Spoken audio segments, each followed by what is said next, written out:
number one man.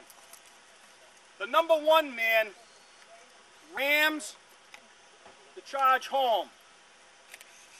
He also sponges at this sequence. The sponging extinguishes any lit embers left behind by the previous round.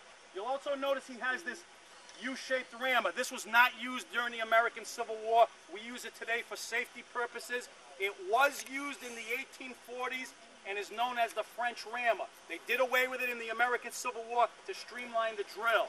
The number two man. The number two man inserts the charge and worms. We also sponge at this sequence. Something, again, that was not done in the American Civil War. We do it for safety purposes. A gun that's too wet is just as dangerous as a gun that's not wet enough. Number three. The number three man tends the vent. As you can see, he has a little leather glove on his thumb. It's placed over the vent.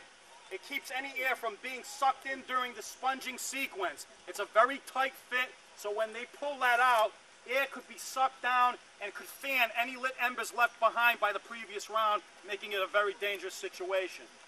Number four. The number four man actually fires the gun. He holds a lanyard. It's a cord with a small hook on it. Hooks into the friction primer, which he inserts into the vent. And when he pulls that cord, it pulls the wire out of that friction primer, creates a spark, sets off the little powder charge, sends the flame down into the main chamber, and that's what propels the projectile. Number five man. Number five man brings ammunition up from the limber to the gun. He never actually handles the round. It's placed in there back at the chest, and the number two man extracts it out by the gun. He may stop at the gunner, depending on the type of round, so the gunner can inspect it and make sure it's what he called for.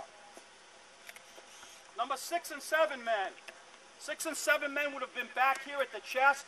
They are preparing ammunition, cutting any fuses, keeping a running total of what types of ammunition are being expended.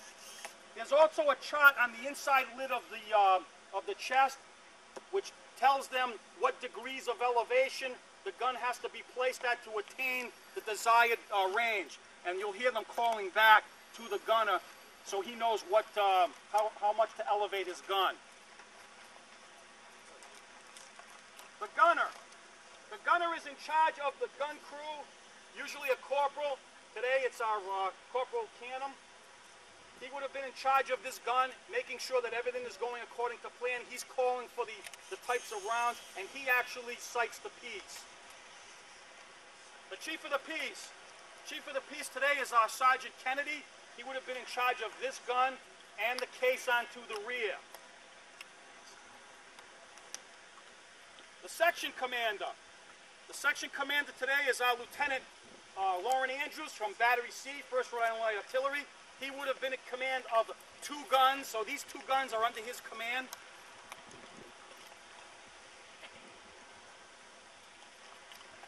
How much time do I have, gentlemen? Came into the field. It came in boxes, wooden crates. Now the wooden crates were printed what types of ammunition was on the side, but they were also color-coded, just in case the soldiers receiving it couldn't read.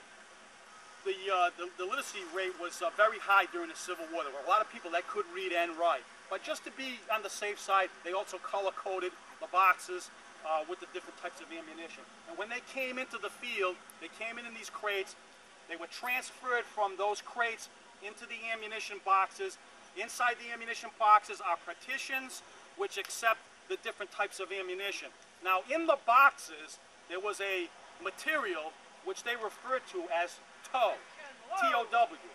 It was nothing more than a packing material. It could have either been shredded rags, shredded hemp rope, or sawdust.